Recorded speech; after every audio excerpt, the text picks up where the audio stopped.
அகில் மோத்தகி மூத்த வழக்கறிஞர், திரு அபிஷேக் மனுசிங்கி மூத்த வழக்கறிஞர், திரு ராகேஷ் திரிவேதி மூத்த வழக்கறிஞர் மற்றும் நான் நான்கு பேரும் இந்த வழக்கில் ஆஜராகி வாதிட்டோம். இந்த வழக்கில் ஒரு வரலாற்று சிறப்புமிக்க ஒரு தீர்ப்பை உச்சநீதிமன்றம் வழங்கியுள்ளது. அந்த தீர்ப்பின்படி உச்சநீதிமன்றமே இந்த 10 மசோதாக்களுக்கு இன்றும் இல்லாத அளவிற்கு இந்தியாவிலே வரலாறு காணாத அளவிற்கு உச்சநீதிமன்றமே ஒப்புதல் அளித்து சட்டம் செயலுக்கு வரும் என்று உத்தரவிட்டுள்ளது.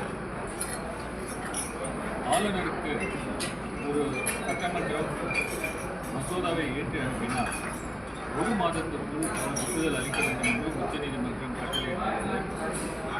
அது மட்டும் இல்லாமல் ஒரு ஆளுநர் குடியரசுத் தலைவருக்கு அந்த மசோதாவை அனுப்பி வைத்தார். அந்த மசோதா மீது குடியரசுத் தலைவர் 3 மாதத்திற்குள் நடவடிக்கை எடுக்க வேண்டும் என்று உச்சநீதிமன்றம் அந்த தீர்ப்பு சொல்லியுள்ளது. அது மட்டுமில்லாமல் ஆளுநர் எந்த காலகட்டத்திலும் தேர்ந்தெடுக்கப்பட்ட அரசு பரிந்துரைகள் படிதான் நடந்து கொள்ள வேண்டும் என்று இந்த தீர்ப்பு நல்ல தெளிவாக ஆளுநருடைய powers and responsibilities, duties and responsibilities பற்றி உச்சநீதிமன்றம் முன்னிட்டு காட்டியுள்ளது. நான் சொன்னது போல இந்தியாவில் இதுவரை ஆளுநர் ஒப்புதலாலோ அல்லது குடியரசுத் தலைவர் ஒப்புதலால் இல்லாமலேயோ ஒரு சட்டம் செயலுக்கு வராது. ஆனால் இந்த 10 மசோதாக்கள் ஆளுநர் காலந்தாழ்த்தி நடவடிக்கை எடுக்காததினால் உச்சநீதிமன்றமே இந்த வரலாற்று சிறப்பு தீர்ப்பு மூலமாக அதுவே ஒப்புதல் அளித்து இந்த 10 மசோதாக்கள் சட்டம் அமலுக்கு வந்திருக்கிறது. இனிமேல் ஆளுநர்கள் தமிழகத்தில் மட்டுமில்லாமல் இந்தியாவில் உள்ள ஆளுநர்கள் ஒரு சட்டசபை மசோதாவை ஏற்றி அனுப்பினால் அதன் மேல் 30 நாட்களுக்குள் நடவடிக்கை எடுக்காவிட்டால் உச்சநீதிமன்றத்தை நாடலாம் என்று அந்த தீர்ப்பின் மூலம் உச்சநீதிமன்றம் தெளிவுபடுத்தியுள்ளது. ஆகவே இந்த தீர்ப்பு தமிழகத்துக்கு மட்டுமில்லாமல் சட்டசபையின் இறையாண்மையை இந்தியாவில் முழுக்க பறைசாற்றியுள்ளார் எங்களுடைய முதல்வர் முதலமைச்சர் அவர்கள்.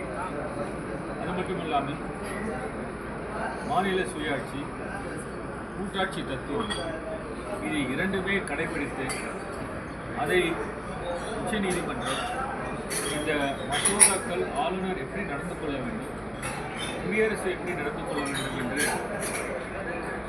415 பக்கங்களில் சொல்லி உள்ளதால் இது சட்டமன்றத்தை இறையாண்மை காப்பாற்றப்பட்டது மட்டுமில்லாமல் மாநில சுயேட்சையை பறைசாற்றியிருக்கிறார் எங்களுடைய மாண்புமிகு முதலமைச்சர். ஆகவே இது வரலாற்று சிறப்புமிக்க தீர்ப்பு.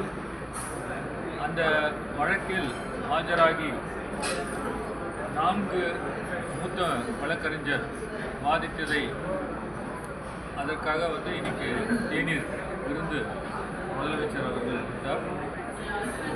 4 மூத்த வழக்கறிஞர் மட்டுமில்லாமல் இந்த வழக்கில் தாக்கல் செய்த வழக்கறிஞர், அதேபோல் இந்த வழக்கிற்கு உதவியாக இருந்த ஜூனியர் வக்கீல்கள் அனைவருமே அழைத்து பாராட்டி அவர்களுக்கு கேடயம் அளித்து பரிசு அளித்து பாராட்டியிருக்கிறார் முதலமைச்சர்.